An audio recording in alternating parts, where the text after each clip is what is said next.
Actors and stakeholders from around the world gathered for a workshop in The Hague in November to initiate new steps in sharing open weather data for the benefit of smallholders in developing countries.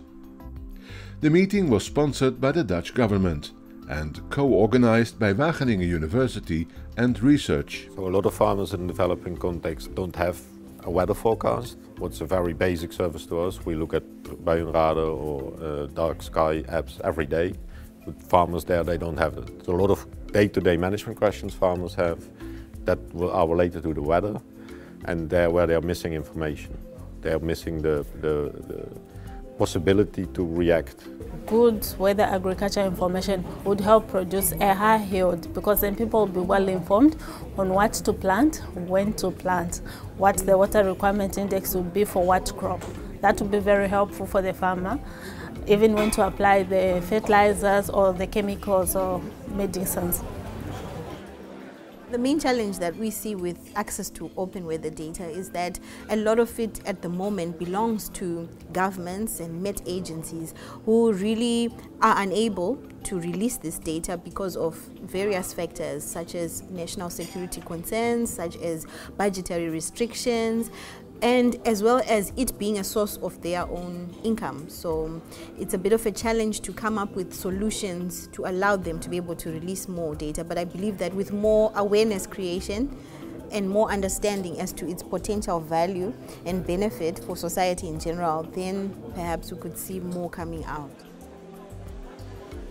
I think it was 2014, the USA and UK invited us as a very important agro country to join the GODAN initiative, Global Open Data for Agriculture and Nutrition.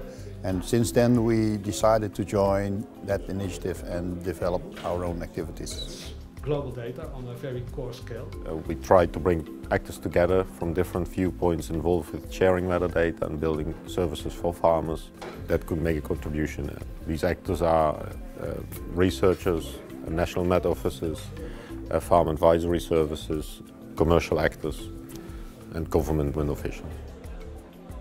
This meeting has actually opened up some of the initiatives that are, taking place in other parts of the world. So we're actually sharing experiences on how we can sort out some of the problems in order to make our farmers, maximize the benefits. If you make it too complicated, you will not reach your results.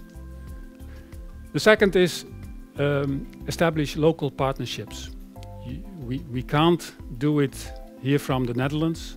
You need local partnerships to reach successful results in this kind of projects. What we're doing in Bangladesh is that we are not providing weather forecasts directly, but we are using them in a farm advisory system to provide weather-based farm advice to farmers rather than providing weather data directly. So for example, we say, okay, you just planted your crops, they are now in the seedling stage, as we've simulated with our models. Please protect those crops with banana leaves in order to protect them from the cold which will come in for the coming days. There are far fewer weather stations in Africa than there are in Europe and America, which means that there's a greater investment required in that physical infrastructure to create the data infrastructure that we then need. We are installing automatic weather stations so that we should have more data from the rural areas where the majority of farmers are, and this is really helping them.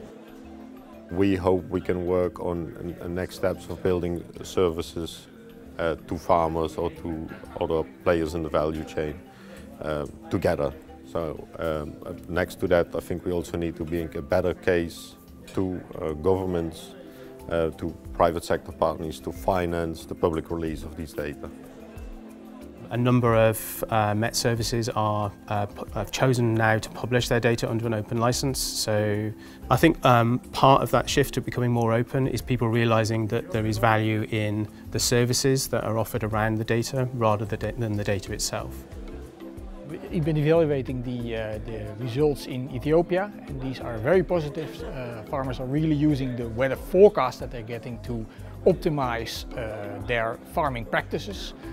For example, we had an example in sesame where the farmer said, okay, based on the weather forecast, I was able to plan when to harvest the sesame, because the sesame is very sensitive to rainfall during the harvest.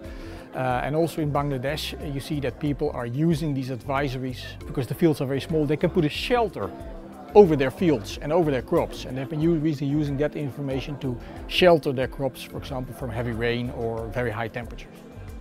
Most farmers live in rural areas, and therefore to get this information reach them, we need to invest more in infrastructure. For example, the mobile applications. With the mobile phones, you can send information on time, and again, you can also read masses, where you can send one message and it can reach a number of farmers in a particular location. Yes. As a result of this meeting, we've identified various actors who are interested in working with us to co-create services, to come up with solutions and ideas to the challenges that we are facing with little access to open weather data and little climate and information services. So this will be a GODAN Action community of practice on the co-development, co-creation of farm management services with open weather data. We cannot preview what all these services will be.